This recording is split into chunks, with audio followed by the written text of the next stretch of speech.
Welcome to another episode of Light Beer, Dark Money. I'm Sean Noble. And I'm Chris Clements. And there are times when I feel like we need to be doing this every day. You know, I'm jealous, actually, of some of the guys who get to do it every day because there's so much going on. So much news. There's so much, and everyone has a different take on what is going on, which is interesting. So literally, in the last 4 days, we've had Desantis drop out. We've had the New Hampshire primary. We've had the questions about what Haley's future is, and then well, Haley almost like declared victory. Yeah, I mean, and in some ways, it was a big victory for her because Donald Trump only got about 53% in New Hampshire. Well, and so she is going to carry this forward. I've heard both analysis. I mean, one analysis is it's done, it's over. What the heck is she doing? Mm-hmm. The other analysis is from our friends at the Wall Street Journal is why wouldn't she carry it forward? Why wouldn't she try to peel off delegates from Donald Trump and show how strong she is and how strong she is in bringing these independents into the party? Let's back up. Let's get to that. Yeah. I mean, let's try to go like in you some said, kind of chronological my brain is order. going 1,000 miles a minute. There's so much happening. So first we have DeSantis kind of shocked everybody on Sunday, put out a video saying, I'm out. Jeff Rowe for the win. Yeah. Oh my gosh. So a lot of speculation, a lot of, I don't know. It called, immediately endorsed Trump. Then, there's still been some little bickering between the DeSantis people and the Trump people online. I mean, Twitter's not real life, even though they seem to think it is.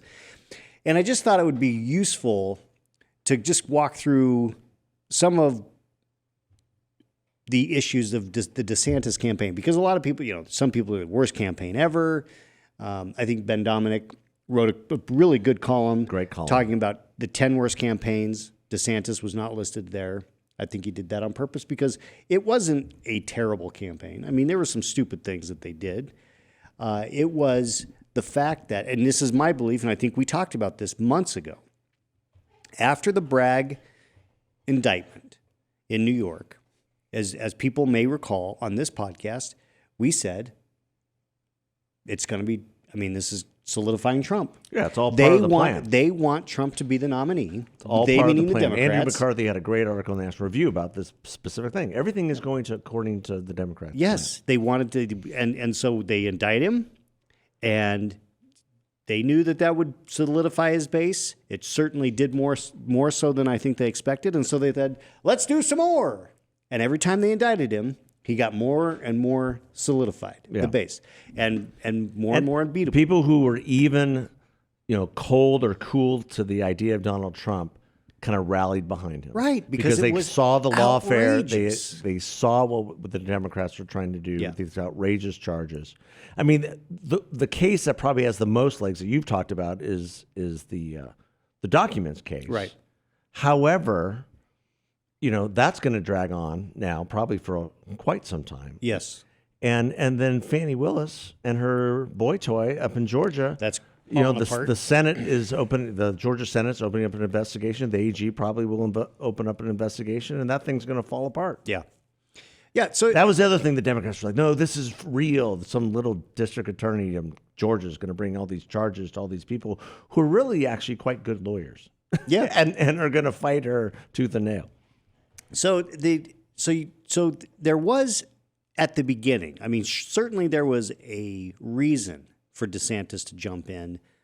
If it were right after, you think back to the beginning of last year, the beginning of 2023, following January 6th stuff. All it was really kind of his time. Yeah. Right. Trump was down. There wasn't a lot of enthusiasm, but the moment that Trump got indicted, the numbers changed, and his favorables went up, and and DeSantis's went down, and then by the second indictment, I think the second indictment happened before DeSantis got in. I know the first one did because the first one was in March. Yeah. But he didn't get in until May. it might have been wise for him to say, you know what, now's not the right time. This doesn't seem like it's going to work. Well, he won so resoundingly in Florida last year, and people forget that was not that long ago. Yeah. He got what he needed done in the legislature in the spring, and that enabled him to jump in the race, which was almost too late. But also, I guess I would argue the people he hired and the people he had around him were not the best people. That clearly. And he was obviously ill-advised to jump in this race the way he did.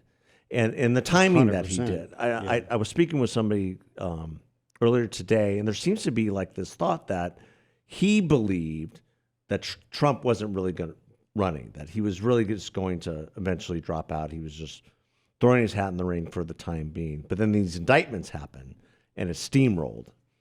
And this is the Desantis camp, like people in the Desantis camp. And they thought Desantis would have a clearer path. But once to your point, the indictments rolled, not so much. But I would also argue, he hired some folks running that PAC who there are a lot of infighting, which you're not supposed to know who's running the PAC. But Jeff Rowe, and we've talked about this a little bit, is a train wreck. He's not run any good campaigns that we can figure out. He ruined Arizona, and that's part of the problem. When you hire bad people to do the things that you need done on a national scale, it becomes more complicated. Well, it than does. running a statewide campaign for a governor. And because he's on the so on the outside he hired Jeff Rowe. That was a mistake. And then on the inside, he had his Tallahassee team. Well, they were great for him running for governor, but running for governor in Florida is not the same as running for president of the United States. It's a completely different discipline. He needed to broaden that group of advisors, the people who, and he needed to listen. I mean, one of the challenges that I've heard from a lot of people on the inside is that he didn't listen. He didn't want to take criticism. He didn't want to take advice. Casey was way more influential, his wife, than other advisors. Well, and I get that the wife is always going to have an impact, but there's a good time for a spouse to understand when they're in their wheelhouse and when they're not. Yeah. And I think that, for example, Doug Emhoff, Kamala Harris's husband, doesn't get in the way because he knows he's not a political guy. Yeah. And do I believe Casey has her own aspirations? Yeah. And I mean, she's the reason he won the first race for Congress. I mean, she was a popular newscaster. He was a nobody. So she was the one that carried him. So I think that goes into the other knock against DeSantis, and that is the retail side of his approach is not ready for prime time. Yeah, and and yet he's a great governor. He's a great administrator. I was hearing a commentary the other day that somebody who lives in Florida said they've never seen a hurricane response like the DeSantis administration. No, in the history of the state, and they've lived there their entire life. He's a great conservative governor. Yeah. And here's the issue: is that he's more conservative than Trump, but he tried to get to Trump's right, and because of the populist and the deep enamored love of Trump by the base. Even though DeSantis is truly more conservative than Trump is from a policy standpoint, completely, he can't get to his right, and more astute and more educated than Trump is from a policy standpoint. People want, Trump has leaned in on the victim thing. They're coming after me, and then you're going to be next, and we're going to stop them together. That kind of thing. That will DeSantis be, I think DeSantis probably is a viable candidate in 2028. Yeah, the narrative that this is the end for Ron DeSantis is just ridiculous. He has really 2.5 more years as governor. Yeah. And he's going to have a massive platform in that 2.5 years. Massive platform. He's young. He's in his 40s. He's 45. He's like 45. The other intangibles that we talked about, those can be fixed. You can hire good people the next time around. You can work on your one-on-one engagement with, on the retail side. Well, and it will matter to DeSantis. If that's a valid criticism. Now, I've had some interactions with him. I think it's valid. Yeah. Some other people who've had some interactions, they question that. But I think if more people are saying it, that he needs to work on smiling more. Right. And Like he genuine knows smile, the not the- policies backwards and forwards. Yeah. He knows how to get things done from an administrative standpoint. He's proven that time and time again. From a national standpoint, one criticism that he did make about himself in his campaign was that he didn't, go on the national shows as much. He didn't engage the national audience early on the way he should have. Yeah, I mean, look, earned media is a huge component of a presidential campaign. It's how you get momentum, because you're in the news. It's estimated that Trump got $300 billion in earned media in 2016. Yeah, doesn't surprise me. Less of that now. They're not doing as much. But here's the thing: the thing that I was thinking about that, and I'll give credit. I think it was Josh Holmes at Ruthless Podcast who pointed out that it's generally not the conservative that gets the Republican nomination. Yeah, it's true. He made it sound like it never happened, but it did in 1980. Trump was the conservative in 1980. I'm sorry, Reagan was the conservative in 1980. Yeah. Okay. But then if you look at 88, it was Bush. He was not the conservative. 96, it was Dole. He was not the conservative. Not in the slightest. 2000, it was Bush. He was not the conservative. No, he was the compassionate conservative. Remember. Yeah. 08, McCain, not the most conservative in that race. Not in. 12. Most people would say now that he was a Democrat. 12, Romney, not the most conservative. 16, Trump, not the most conservative by even a remote. I mean, he was, especially back then. And now Trump again, less conservative than DeSantis, probably less conservative than Haley. People are going to freak out when they hear that, but it's true. It just is from true. a standpoint of fiscal responsibility. No, I heard that perspective earlier today, and it was absolutely correct. It's fascinating. In terms of the policies that would be pursued and the things that Trump has said that he will not do. He won't touch Social Security. Yeah. He's not going to touch Medicare and Medicaid. He's not going to cut spending. He's not going to cut spending. He's going to keep increasing spending. So for all of us who believe that those are the albatrosses of what are driving the country into the abyss, that's a problem. Yeah, it is a problem. Because Social Security absolutely is bankrupt. Medicare and Medicaid, for those of you who are listening, is bankrupt. Yeah.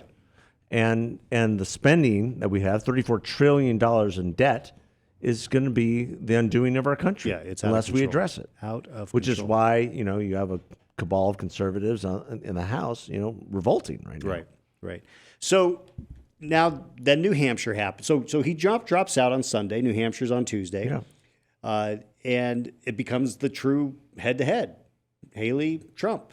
And guess what? Trump wipes the floor. I mean, he gets 54% of the vote. That's pretty solid. And because there were, and it was record turnout. Yet people are trying to say that it wasn't that solid, that she defied expectations. Well, so she did. And this is better. in the conservative side. There's really interesting She did dichotomy better. of views on She this. did better than the late polling. There were like 3 polls that came out right before the election that showed Trump up 20. Yeah. He ended up winning by 11 or 12, whatever, 11. So he still had a solid win. Got the most percentage out of anyone out of New Hampshire in, I don't know, forever maybe? Yeah, I mean, because New Hampshire is very moderate state. We've never right? really, I mean, it's pretty rare, and I don't even remember the last time that New Hampshire was truly a 2-person race. Yeah. It's usually, Iowa did a phenomenal job this year of winnowing the field. I mean, we got it down to 2. Yeah. And so while Trump's victory was pretty commanding, it was a little bit less than I think people might have expected. And, obviously Haley outperformed late polls. So she took that as, hey, I outperformed in Iowa. I outperformed in New Hampshire. So I'm staying in this thing. Well, and the knock on her is that she outperformed because independents came to her rescue. And independents were able to vote. And I look at that as a good thing, because what Republicans or the party seems to forget, and we've seen this in our own state, is that you need independents to win. Yeah.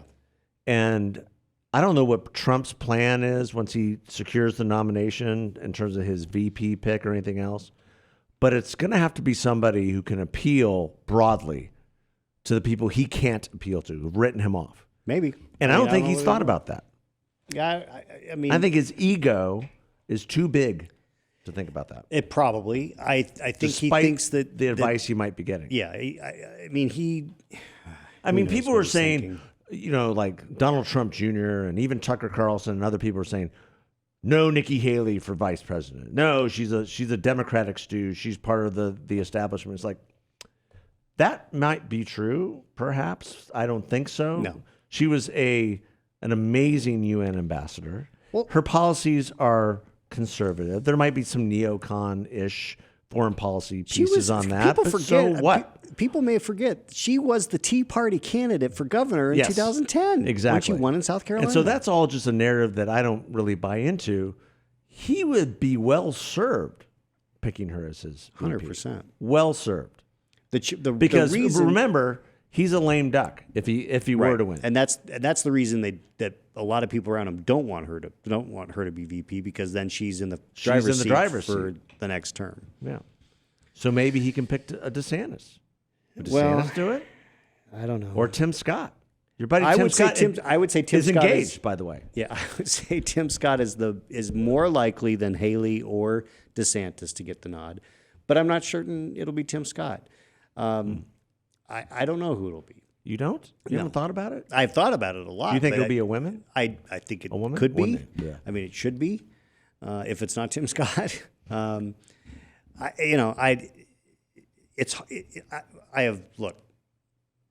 sometime in late 2015 is when I decided I was never going to figure out what's going on in Trump's brain.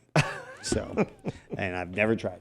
So I won't try to speculate, other than to say in Trump's brain. It's going to have Sounds like a great book. It's going to have some impact. So but Haley. Now I read the Wall Street Journal editorial. I actually agree. And even though I have said which one was the that? one about Haley staying in. Yeah. That even though I believe that was their lead on Potomac Watch as well, which. Yeah. So their lead editorial the day after the primary in New Hampshire was Nikki Haley needs to stay in the race. And I don't disagree, because even though I think Trump's going to get the nomination, why wouldn't we have a backup strategy? And people will say, well, this is outrageous. They're going to be wasting, Trump's going to have to waste money. No, Trump doesn't need to spend any money. He's not going to spend a dime. Well, he shouldn't. I mean, if they do, that's stupid, because let her do whatever she's going to do.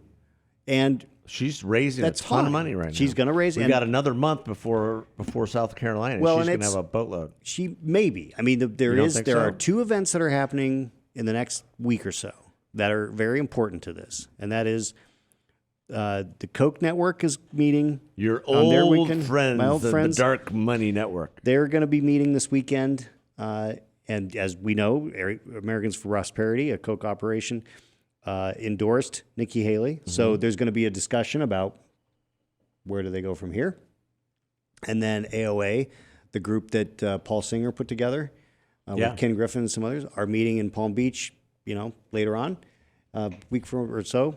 And they've been very, a lot of them have been pro Nikki. So it's going to be interesting to see, how this plays out and whether she has real deep resources. Do you think that they're forward. betting on some sort of early conviction with all these court cases? Because there's polling that's coming out, very astute polling, that's saying there's a swath of the Republican electorate, about 30 to 40%, who will absolutely not support Trump if he's convicted. Yeah. So I think that I think it's, it's to have a backup. So, there is a slight chance that he's not going to be the nominee. It could be a conviction. It could be health. It could be whatever. He's had some issues with confusion over the last couple of weeks. We say this about Biden every time we talk, because it happens every time we talk, but it is happening with Trump. Yeah. Yeah. Nikki Haley actually said that in her speech the other night about the two 80-year-old people don't need to be running the country right now. He confused Nancy Pelosi and Nikki Haley. Yeah. Just flat out kept saying Nikki Haley when he meant Nancy Pelosi. It wasn't like it was just a quick gaffe. It was, he didn't fix it. Yeah. And then, people tried to unwind. I don't know how you undo that, but so there's I see the reason that people would say Nikki should stay in. I totally get it. I don't think at the end of the day that she's going to get the nomination because it would take something fairly earth-shattering. It would take something really dramatic. But I would bet money something more dramatic will happen with Joe Biden before it happens with Donald Trump. I agree with that, but the chance is bigger than zero. So there are people who say, okay, if the chance is bigger, so you're saying there's a chance. Saying there's a chance. Then we're going to stick this out. Yeah. Good for them, whatever. So, but the way the Trump world should handle this is not to attack her, just ignore her. Well, because you're going to need her. Yeah. At some point. So just ignore it. Just let her do what she's going to do. Politics is a long ball game. Trump can do his rallies. He can do what, the stuff that does, but he shouldn't spend any money on TV. He shouldn't spend any money on, literally the campaign should just do the basics, not do any expensive messaging because they don't need to. No. They don't need to. Save it for the general. Yeah. And so then. That's great advice. I hadn't even thought about that. I really think that because the argument of, she's going to make Trump spend money. No, he shouldn't spend any money. He should be totally laser focused on Joe Biden. And he shouldn't attack her either. I don't think. I think he should keep that fire for Joe. Absolutely. And just keep hammering it because Joe's going to give him plenty of fodder for the next several months. Plenty. And he needs to start thinking about how he's going to attack Michelle. Because Michelle Obama is coming. I mean, we've seen this last week. We've seen more and more chatter. We talk about I feel like we talk about this every time we get on the microphone. Yeah. But there is more chatter. There's more chatter. There's a lead article in the New York Post. The Post. Yeah. The New York Post. And there have been some other articles, too. The Western Journal had an article. Yeah. Some other people are picking up on this fact they're gearing up. Yeah. So here's the way that I see this. Or the impression. I wouldn't say the fact because we just don't know. But the impression that they are gearing up. So here's some, like, one of the things that you mentioned in coming out of New Hampshire are people like, oh, well, is Trump going to really be able to get the middle because all these independents voted against him? And, it's a massive question. Marjorie Taylor Greene saying that we're going to root out anybody from the Republican Party that's not a Trump sycophant. I mean, it's stupid things like that. This is, a Kari Lake, if you're a McCain voter, get out. So yeah, we'll get to her in a minute. So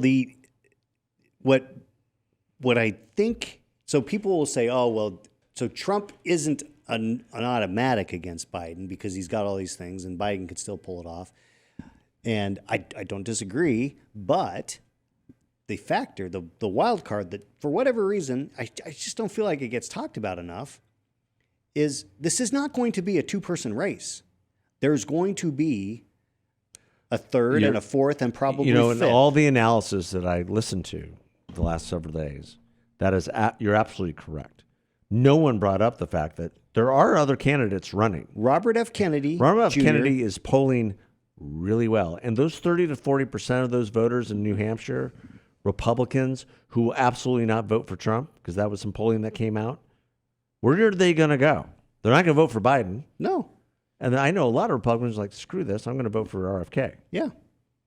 And it's for real. He's very real. Going to be on the ballot. It is in enough states to actually have impact. This is 1992. This is 1992 when Ross Perot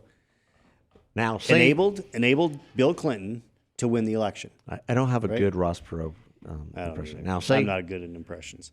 So I actually do. I think I do Dana Carvey doing that. Ross Perot. Yeah, you do Dana Carvey doing Ross Perot. Right? Now, see, I can't see beyond my nose. Yeah. So that it's going to be. This is why I think it's even more likely that Michelle gets in, because but does she want it? Because I talked to a pretty leading Democrat the other day, and he said to me, he goes, "She does not want it. It's all rumors. It's all speculation." Maybe she hated being in the White House. Yeah, hated it. But she'll get to be in charge this time. Yeah, and that's scarier than a Kamala, even in some ways. Yeah. No. I mean, that's the thing is that we're in a situation where she's probably more competent. Oh, 100%. Yeah. I mean, look, the whole reason that this discussion about Michelle is happening is because Kamala's not competent. I mean, she she's worse than Biden, and Biden can't get through. She's at 22%. He's at 33%, Did you see this? which is pretty amazing when you think about it. Oh man, it's just his verbal mishmash. Well, I mean, Kamala's got the word salad. What would you call Joe? Just the blank stare into never. No, his mashed potatoes, man. Mashed That guy potatoes. can't- Mashed potatoes. Literally He was can't get attacking through a Trump the sentence. other day at the abortion rally and pro-abortion rally in Virginia. He got everything mixed up. Yeah, Like, if he you want to stop Trump, blah blah blah blah blah blah. couldn't. It's like, I mean, it was so bad you couldn't even guess at what he was trying to say. Yeah. I mean, it's like, Have you seen these memes? I'm digressing right now, but have you seen these memes of like what Joe Biden looked like in 2008 and what he looks like now? Like this is not the same, man. right. Well, I mean, he did Like have the other conspiracy. He had a bunch he of. had some surgeries. He had a bunch. Yeah, everyone needs to know. He had some He work had done. a bunch of work done. He had his eyes done. He had his brow done. He had his hair fixed.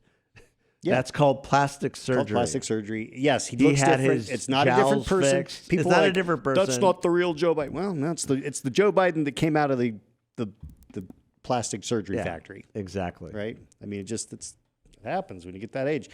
So the He third had party his face impact. stretched for sure. Yeah, 100%. The third party impact, I don't know why it's not talked about more, but you're going to have RFK Jr., you're going to have a Green Party candidate, there'll be a Libertarian. I mean, this is going to get chopped up. And Yeah, so it'll this get is chopped not up a- because people who don't like either one of them are going to they're going to have a protest vote. Yeah, yeah. And let the chips fall where they may. There's not going to be a lot of down ballot energy in this election, I think. Right. Which I would love to get some other perspectives on that with some guests here in the future. But yeah, I just don't see a lot of coattails. Yeah, that is really true. So Whoever wins. Speaking of down ballot, Okay. we have Here we go. here in Arizona a a seeming scandal. So, as people who follow Kari Lake, It's almost like would know, AppScan all over again. yeah, she has Secret recordings. She has told the story. She's told the story at CPAC. She's told it many times about how someone came to her and basically offered to buy her out of Yeah. running for the Senate. And, everyone's like, oh, she should say who it is. And, what is this?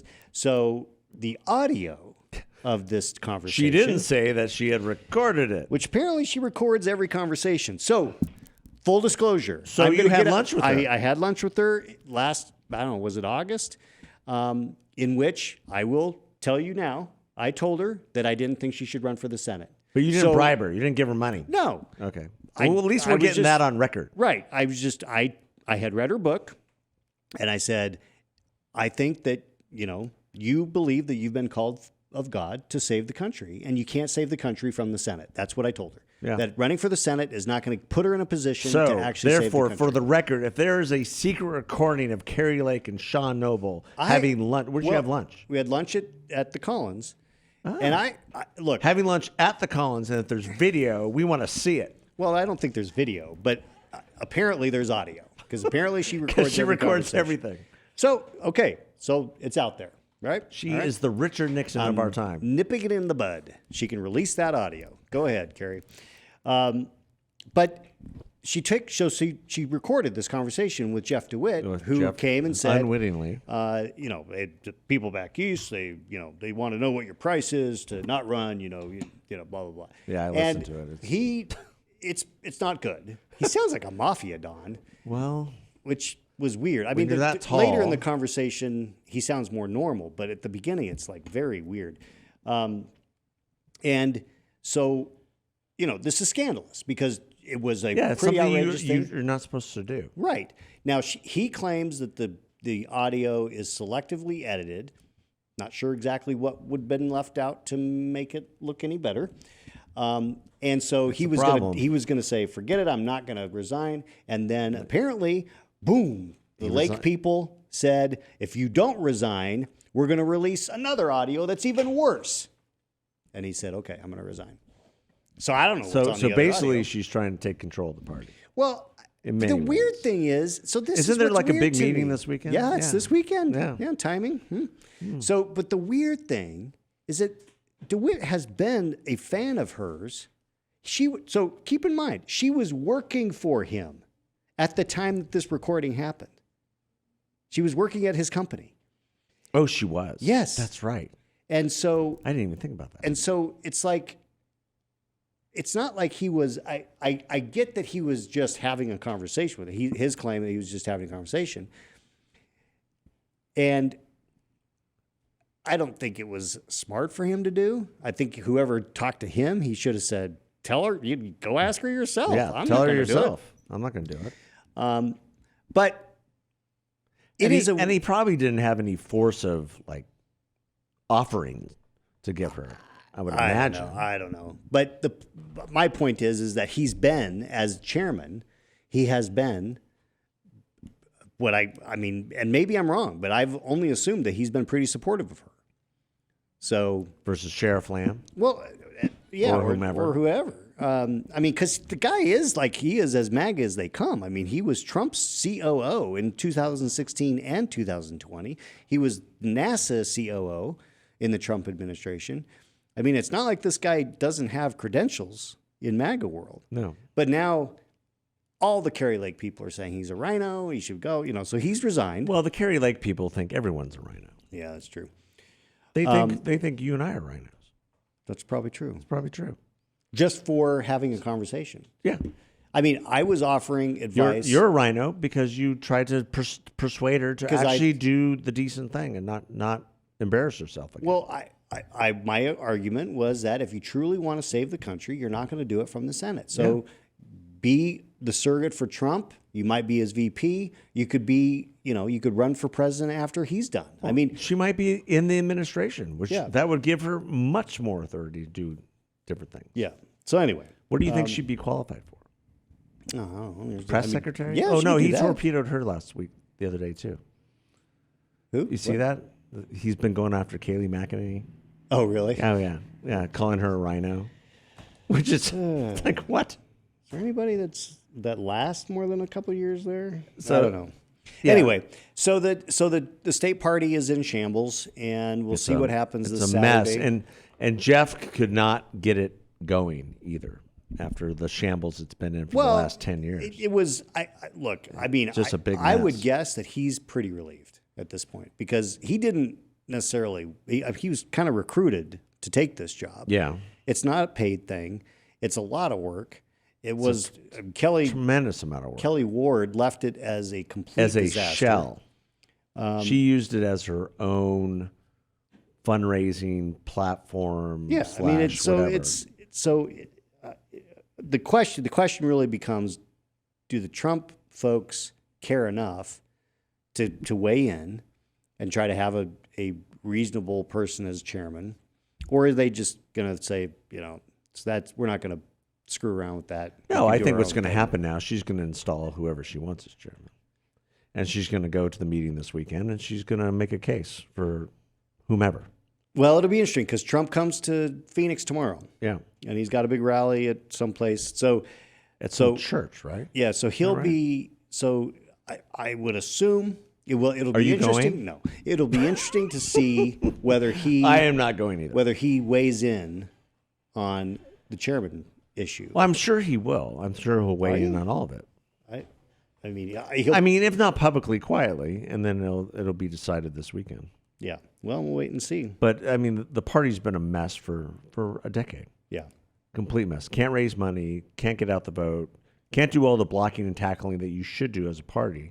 And then when you have party chairman endorsing or interacting with candidates this way, which is what he did, and what Kelly Ward did famously, it's inappropriate. It's corrupt. I mean, you saw Ronna McDaniel, the head of the Republican Party, endorse Trump this week. She's had a mess on her hands for years. Yeah. She's a complete disaster. Complete disaster. And you as party chair, you were there to help the candidates run, to give resources, to block and tackle, get out the vote, raise money for all those things, work with all the different groups to make sure that they have what they need. work with all the candidates, may have what they need. You are impartial.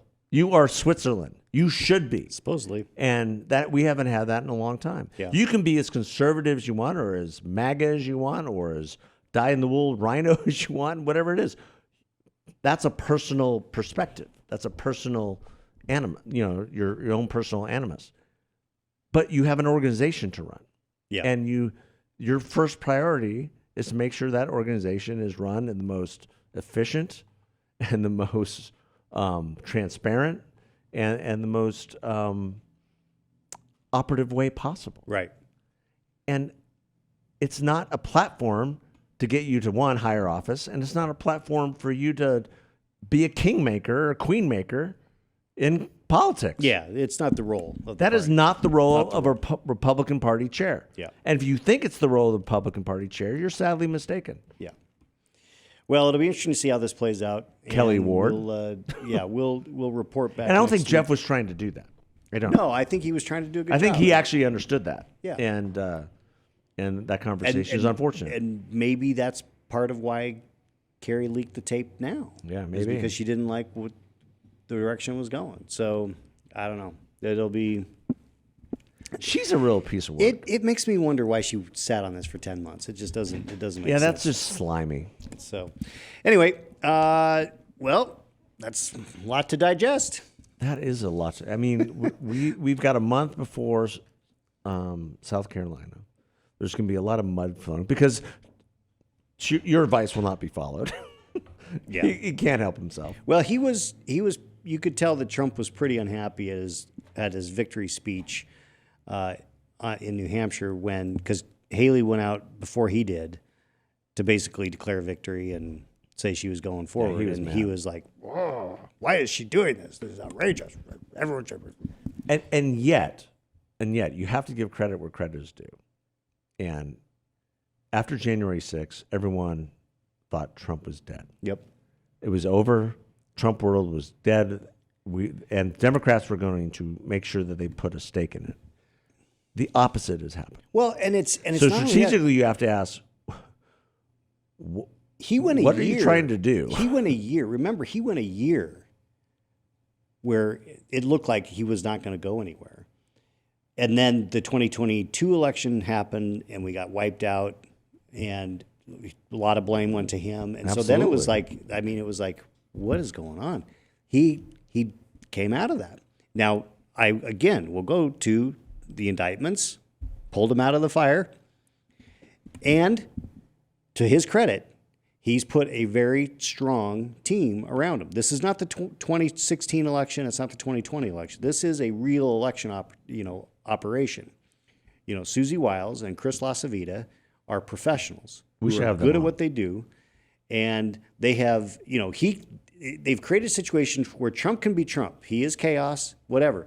But the operation is, we saw it in Iowa. We saw it in New Hampshire. They had a solid operation that turned out huge numbers.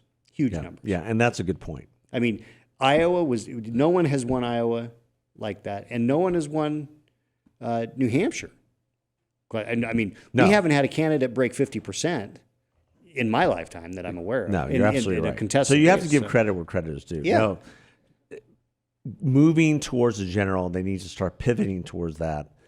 How do they corral the people who have severe issues with Donald Trump? Yeah, and Republicans right. specifically, and then independents, They got to get some independence, and the soccer moms. Who they it's going to pick- come down to the soccer moms again. which is why he shouldn't attack Haley. No, he do should not just attack her. he should just be Let her- totally let her focused do her on. thing. Yeah, he should be totally focused on the general, and pick a solid vice presidential option that will help broaden the base, and stick with issues that people are going to be motivated by. Yeah.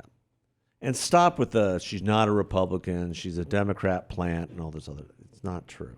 It's not true. You can disagree with her on her approach or her policy prescriptions, but she's been a stalwart Republican. And she was one of the best UN ambassadors we've ever had. She gave a big middle finger to a lot of countries. Yep. It was great to watch. She had the guts to do it. She had the guts to do it, and it was great to watch. Yeah. So give her some credit. All righty. Well, there we go. There. Thanks, everybody. There we go. God bless. Thanks for listening.